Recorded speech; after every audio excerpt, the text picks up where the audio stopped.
last week. If you're new to the church, welcome, as Marcia said. And we've been in the series titled, Who is Jesus? We've been asking and answering what is really the most important question that could ever be asked or answered. And that's because the way in which one answers this question determines his or her eternal destination.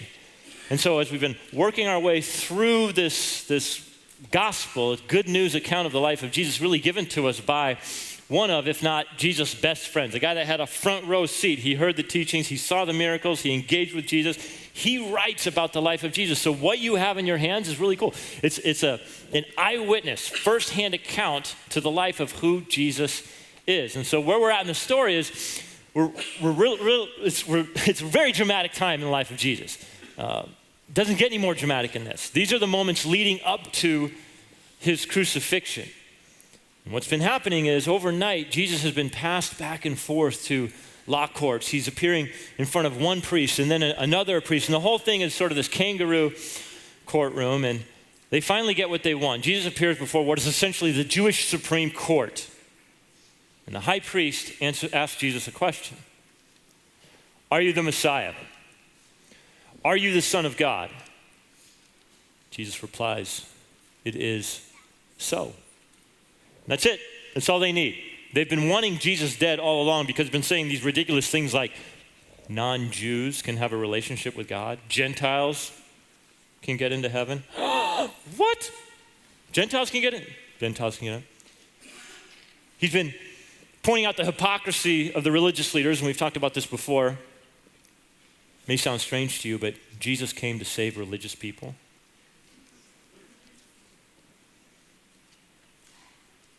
The Pharisees were hypocrites. Religious leaders were hypocrites. Jesus kept pointing this out. They hated him. They wanted him dead. He was a threat to their power and their authority. So by answering affirmatively, yes, I am the Messiah, I'm the Son of God, that's what they need. Blasphemer, anyone who claims to be the Son of God. Penalty, death by stoning. The challenge for the Jews at this time is that they're living under the mighty Roman Empire, the first century AD. They have a lot of freedom, but they cannot carry out their own executions. They cannot carry out the death penalty, so they have to go through the Roman government in order to kill Jesus. And that's where we pick it up in John chapter 18, verse 28. Then they, that's the religious leaders who want Jesus dead, they led Jesus from the house of Caiaphas to the governor's headquarters. So we learned a bit about this guy, Caiaphas, last week. He is hard for me to describe to you the influence that this man has over religious Jewish life. As high priest, it's kind of like it went from God to him to everybody else. This was a man of tremendous influence and position. In many ways, he had the power of life and death in his hands. And so when Jesus says, I'm the Messiah, in front of this guy, he's like, that's all we need. Now we can get rid of you. But we have to appeal to the governor. So they take Jesus to the governor's headquarters. Now, the text reveals that this man's name is Pontius Pilate. Let me show you this picture. In 1961, we actually know quite a bit about this guy. In 1961, archaeologists found this inscription on this stone. It's written in Latin, but you can read it Tiberium. And it also has Pontius Pilate's name on there in Latin as well. So this is interesting, right? This connects Pilate not only to Tiberius, but in connecting him to the Emperor Tiberius, this puts Pilate's reign right in the zone of when Jesus was walking the earth. So we know this man was a real historical figure. We know that he was the governor of Judea. Additionally, the ancient Roman historian Josephus writes about him. And what he tells us is that when Pilate assumed his governorship of Judea, of which Jerusalem is part of Judea, so he's ruling over essentially what is the heartbeat of the nation of Israel, the Jewish community. That's in his jurisdiction. So when he steps into this position of power, the first thing he does is he rolls into town with a small army carrying these large banners. And on these large banners is the face of the Emperor Tiberius. And Josephus goes on to tell us that the Jews were in revolt. They were out of their minds because for them, that was idolatry. That was a graven image. And so they begged Pilate, take away these banners, take away these images. We can't stand living under them. And Pilate said, I could care less. I could care less about what you think. I could care less about your sacred text, your Old Testament. I could care less about you. They're staying. So the Jews kept hounding. Josephus writes and says, every day they appeared in front of Pilate's house, complaining.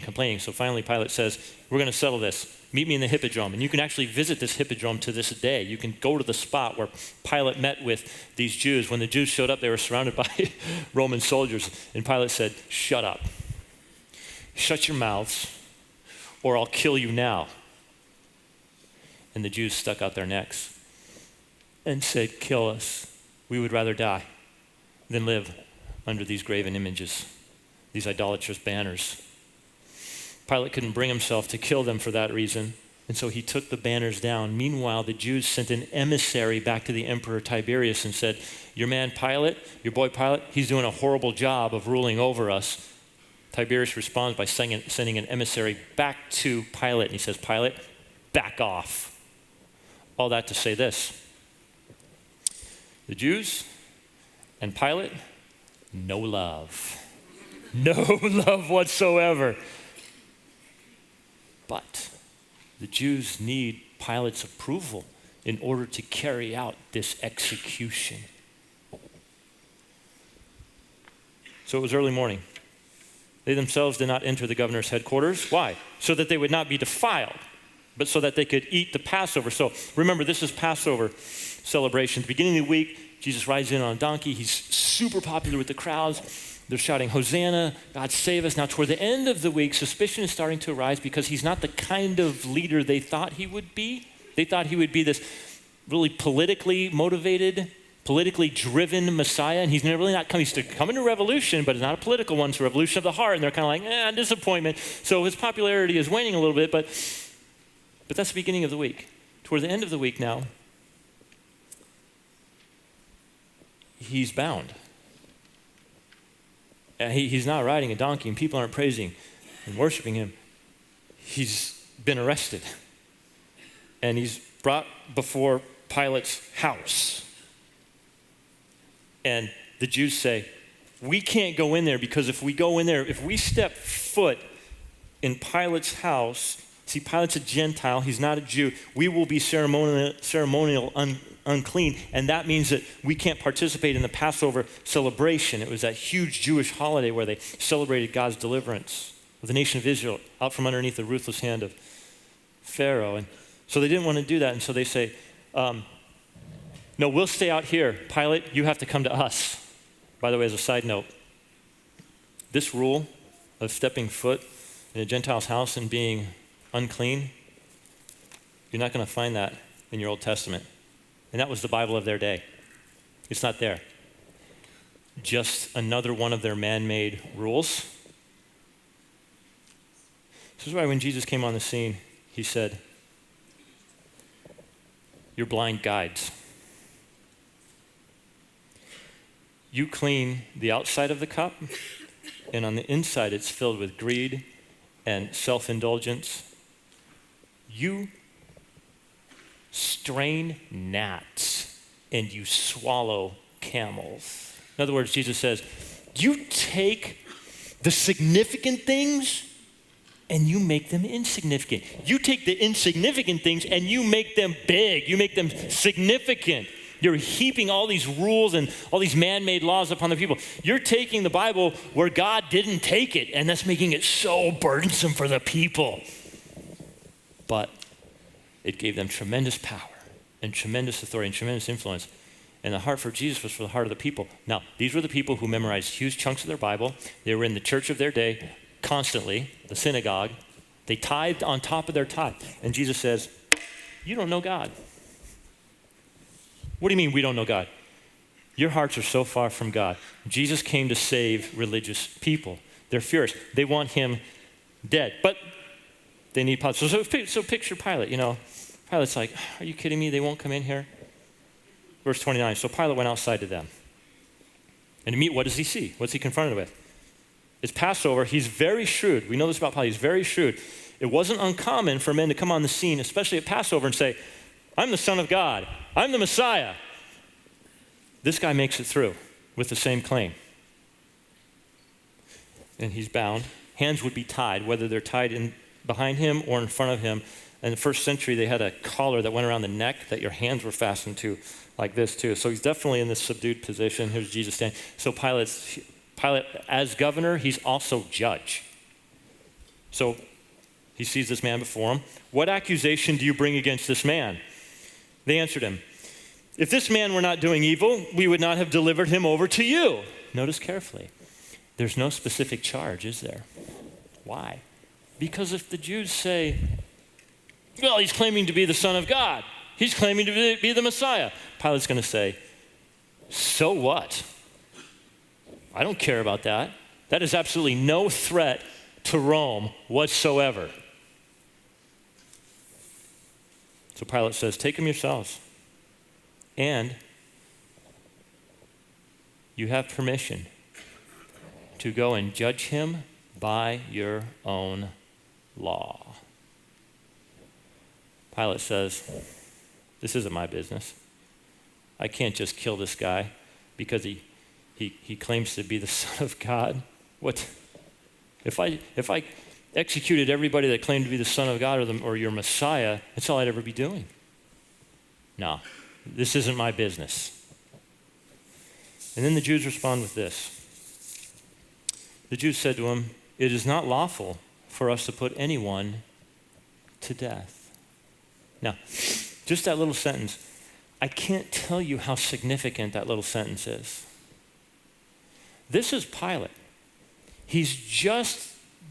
Pilate has more influence than Caiaphas. Pilate has the power of life and death in his hand and wielded it every single day. And yet, here's what he's doing for the Jews. He's giving them a free pass. You know what he's doing? He's saying this. You guys deal with it. Whatever, you deal with it according to your law. You just deal with it, which is very shrewd on his part because it's Passover, a couple million Jews there. Nationalism is at an all-time high, and he doesn't want to make this bad. In some way, he needs to give them what they want. Hey, this isn't my deal. You guys take him, and you judge him according to your own law, and they come back with, but we can't execute the death penalty. They have a free pass to kill Jesus, to do whatever they want to with him, and they don't. And by the way, here's what's really fascinating. They didn't always pursue the Roman government. When Stephen, the first Christian martyr, when he's killed, they just take him out and they stone him. They don't get any Roman permission to do that. But here they're saying, wait a minute, we need your permission to carry out this execution. Why in the world would they say that when Pilate has just said, it's your deal, go deal with him as you want? Why would they bring that up? This is a free pass to kill him. Verse 32. You know why they said this? Because this was to fulfill the word that Jesus had spoken, to show by what kind of death he was going to die. This is remarkable. All along, Jesus has been saying, I'm going to die by being what? Lifted up. When the Jews wanted to carry out capital punishment, they threw you down. They cast you down, and they chucked rocks at your head to stone you. But when the Romans executed somebody, they nailed you to a cross and lifted you up.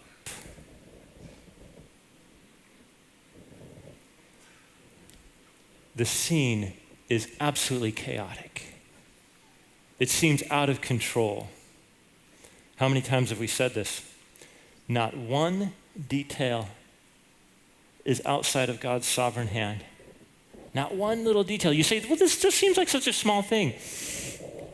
If the Jews would have taken Jesus and walked away and stoned him, the Bible would not be true.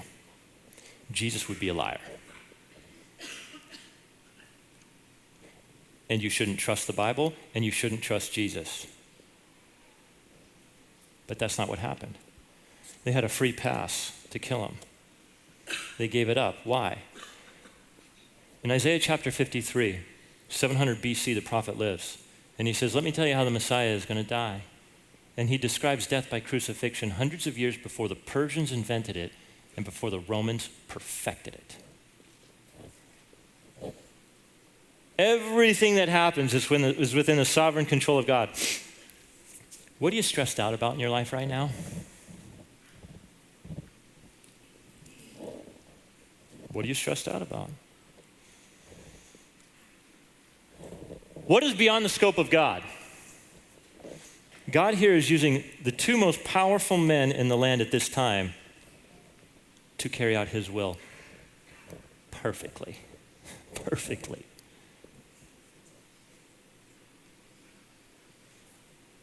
This was to fulfill the word that Jesus had spoken, to show by what kind of death he was going to die. Now, John records a conversation between Jesus and Pilate, and it gets really interesting. So Pilate entered his headquarters again and called Jesus and said to him, "Are you the king of the Jews?" Actually, that's not how the literal reading goes. The literal reading goes like this. It has Pilate saying, "You?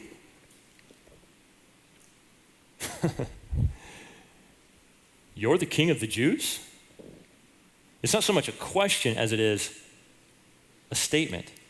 This is what all the fuss is about? Believe me, Pilate has heard about Jesus. Pilate, we know, has spies all throughout Jerusalem, keeping tabs on everything. He's got his finger on the pulse of everything. He was very good at what he did. He knows about this Jesus, and now this Jesus is in front of him, and he's like, "Are you serious? This guy?"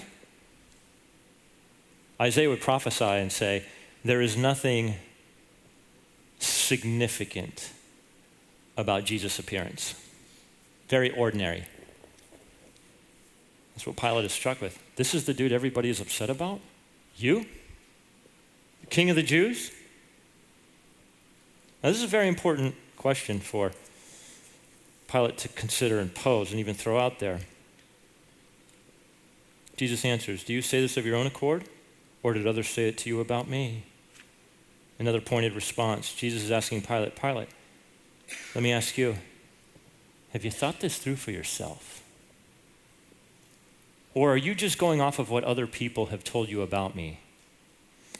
In other words, Christianity is very personal. Each person must come to faith on his or her own. Were you raised in a Christian home? That's fantastic. You were blessed. You cannot get into heaven on your parents' coattails. When you die and stand before God, he's not going to ask you, now, whose faith were you relying on? No, it's, what do you say about me? And this is what Jesus says. I see the heart of Jesus even towards Pilate in this. Pilate, have you considered the miracles, the signs, all the stuff that's gone on? You've heard about that stuff. Have you contemplated who I am? Pilate's response is expedient. Am I a Jew? Your own nation, the chief priests have delivered you over to me. What have you done? It's like Pilate's like he's fed up at this point, right? Hey, come on. Give me something to work with. The only reason why I'm talking to you is because I got to deal with you as governor. I got to deal with this issue. Give me something to work with.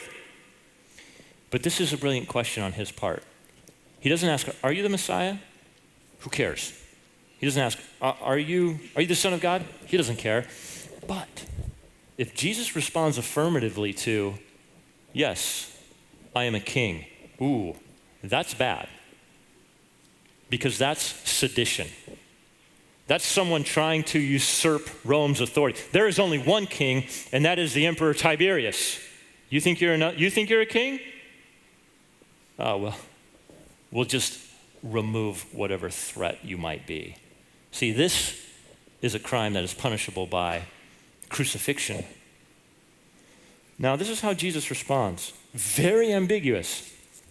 Jesus answered, "My kingdom is not of this world. If my kingdom were of this world, my servants would have been fighting, that I might not be delivered over to the Jews. But my kingdom is not from the world." So it seems that Jesus is claiming a kingdom. Kings rule over kingdoms. So yeah, it kind of sounds like he's a king, but he's a different kind of king because he's not the kind of king that brings war, right? It doesn't seem like that. That's kind of different. And we know this is the case because there's that moment where the mob is surrounding him and he's about to be arrested. And what does Peter do? Peter whips out his sword. He's like, and he cuts off the ear of Malchus. And Jesus is like, holster that weapon. That is not the gospel. And then Jesus displays the gospel in every direction. No, we're not about that. And then he restores Malchus' ear. That's the gospel from Jesus in every direction. That would have been the opportunity. If Jesus were here as that kind of king to establish that kind of political power and kingdom, that would have been the moment. But instead, Jesus says, no, that's not the kind of kingdom I bring. Then Pilate said to him, so you are a king. Jesus answered, you say that I'm a king. For this purpose I was born, and for this purpose I have come into the world. Now, if Jesus would have stopped there, Pilate would have everything he needs. So you say you are a king. For that purpose you've come into the world? But Jesus goes on. He's about to say, I'm a king unlike any you've ever known. Because you see, you're all familiar, every single one of you, you're all familiar with the kind of king that comes to establish his political authority and his political reign, and to do so very often through the waging of war and establishing his power by taking it through might. I'm a different kind of king. I'm the kind of king that bears witness to the truth. Everyone who is of the truth listens to my voice. Jesus says, yeah, I'm a king. But it's not the kind of kingship you all know about. If I was a political king, my guys would be fighting for me. But I didn't come to establish politics. I didn't come to establish a political office. I'm not here to impose a political rule. In effect, this is Jesus saying there should be no wars waged in my name. And for good reason. You want to know why Christianity has been lumped into that pit of harmful religions? Well, what about the Crusades? What about the Crusades? See, Christianity is just like every other religion like that. It tries to assert itself. Christianity is bad. Look at the Crusades. Two thoughts. One, not everything that goes down in the name of Christianity represents Jesus. But secondly, that whole idea of convert or die, you don't see it in John chapter 18 at all. It's just not there. Instead, Jesus says, I'm a different kind of king. Not political, but I'm a king that bears witness to the truth. And my truth will accomplish far more than your politics. Your politics could only dream of accomplishing what my truth will accomplish. You say, well, what do you mean? What does this look like? Well, consider this. The Christian church, Christianity in Latin America and Asia is doing very well. It's actually growing rapidly. Here in North America and the United States, we're kind of holding our own, maybe losing a little bit of ground. But Christianity in Europe is dying rapidly. Interestingly, Europe is the only place where Christendom was tried. In other words, there was a time when the church and the state were so closely tied together that the church actually was dependent upon the state for income, for taxes, and the church could wield the sword, literally. If you were to have any kind of influence or power, you had to be connected to the church. If you wanted to do politics, you had to be connected to the church. I mean, think of this, even to this day. The Queen of England, her title is Defender of the Faith and Supreme Governor of the Church of England. Meanwhile, you go into those magnificent the cathedrals dotting Europe. You go in there, and what are they full of? People taking pictures of stained glass.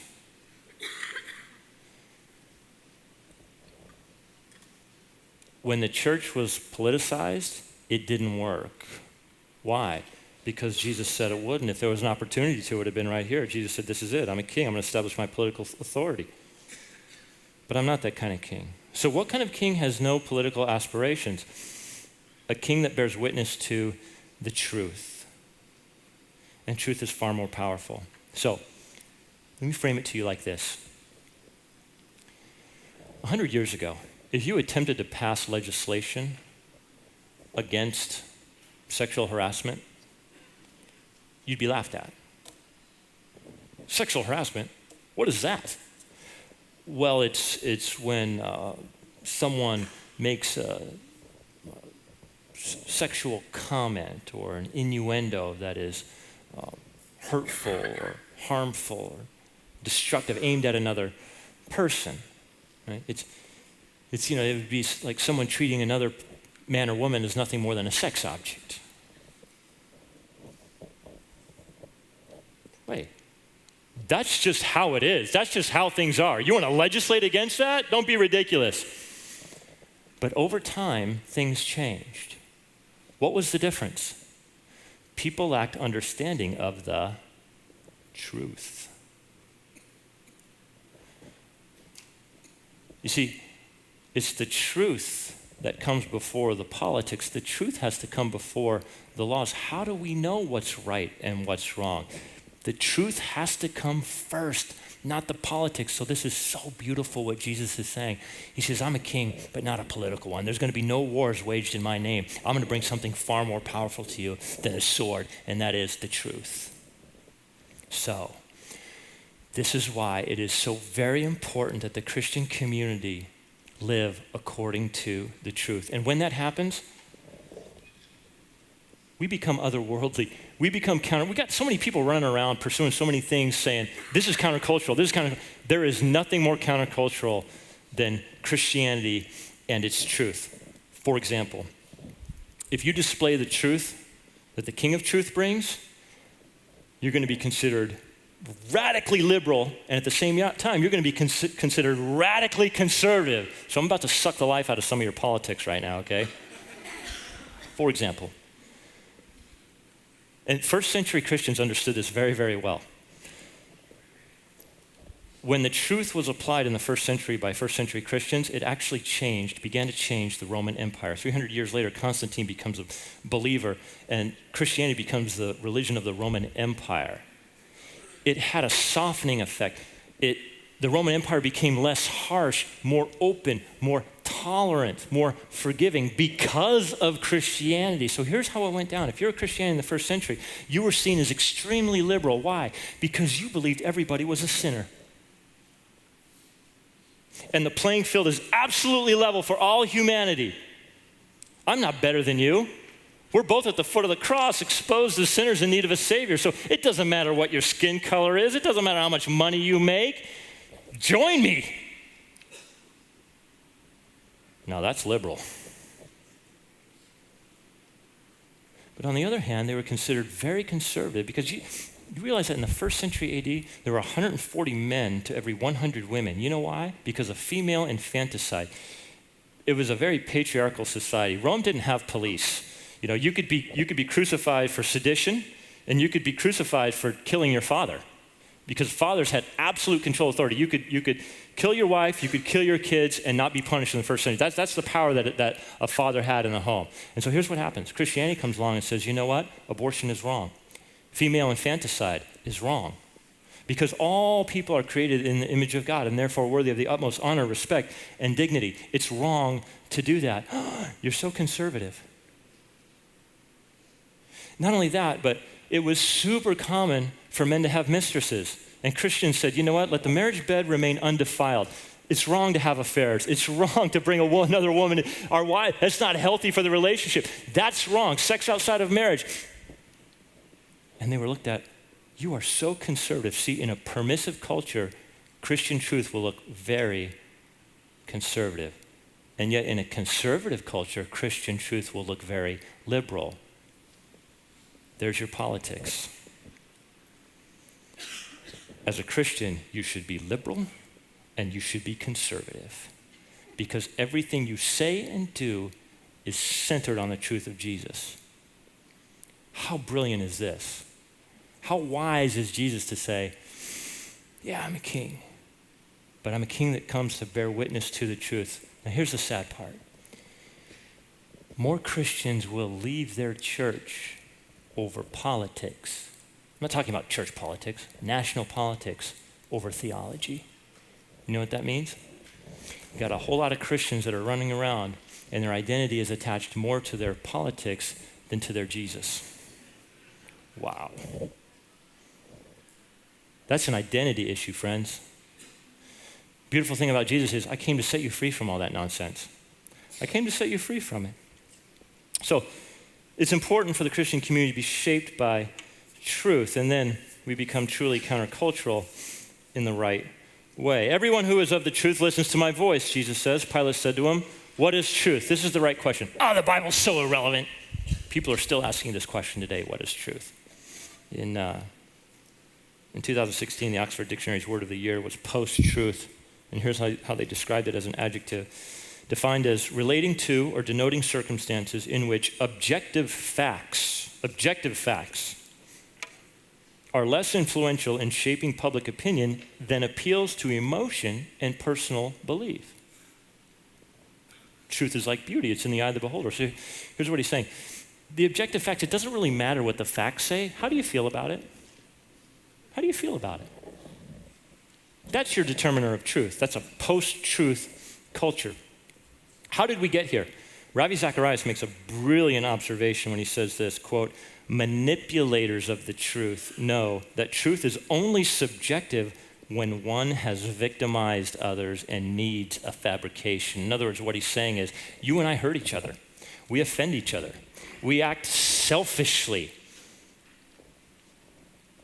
But it doesn't make me feel good to know that I've hurt you. So I'm going to reinvent truth. I'm going to make truth for myself in a way that makes me feel good. Meanwhile, I can ignore the harm that I've done to you. I've manipulated the truth. So, pornography. It's not just something that, it doesn't objectify men or women and treat them as nothing more than sex objects. No, you're looking at it the wrong way. It's a marital aid.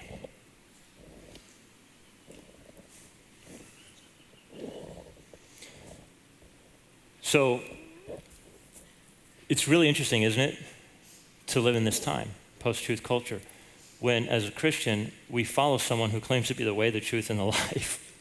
It's a really interesting time to be alive, isn't it?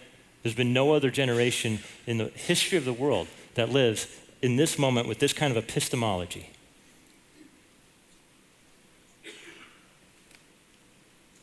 We must abide by it because the stakes are very high. I am the way, the truth, and the life, and no one comes to the Father but through me. That's truth. We reject a post-truth culture because it leads people away from the truth, and the stakes are very high. Furthermore, no one thrives. No one does well believing in a false reality. Believing in a false reality will send you to hell. The challenge for Christians today is that we tend to pull back from the truth. Christians have a challenge with this. The Apostle Paul, as he writes to the Galatians, he says, I'm bringing some hard things to you, but they're truth. They're truthful. And you're going to push back.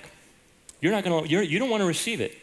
And he says this, he says, I fear you're going to see me as an enemy, which is what might be on some of your hearts and minds right now as you hear me. But we must not allow any perceived reaction to restrain us. Jesus was full of grace and truth. It's the grace that makes truth acceptable, but you don't withhold the truth. You have people in your life that need your truth. Don't shrink back from it. At the same time, consider, are you liberal or are you conservative? Hopefully you're both, according to the truth. I'll end with this. Pilate stands before the ultimate source of truth. And what does he do? He walks away. When people are in that kind of when they're confronted with that kind of authoritative truth, they either walk towards it or they walk away from it. Don't be like Pilate. Don't walk away from it. Father, as we end our time this morning, God, it's such a rich text. Jesus is so good. I pray, Lord, that as thoughtful and at times as heavy as these things are, God, that's where real growth in our lives occurs. It's when we're confronted with things that really change the way we think, change the way we live. And as long as those changes are based in the truth, Father, we're going to be blessed. I pray for this church, your people, that your Spirit would continue to speak and act and move as we are reminded again and again that you are the way, the truth, and the life. We ask it in the name of your Son, Jesus Christ, and God's people said, amen.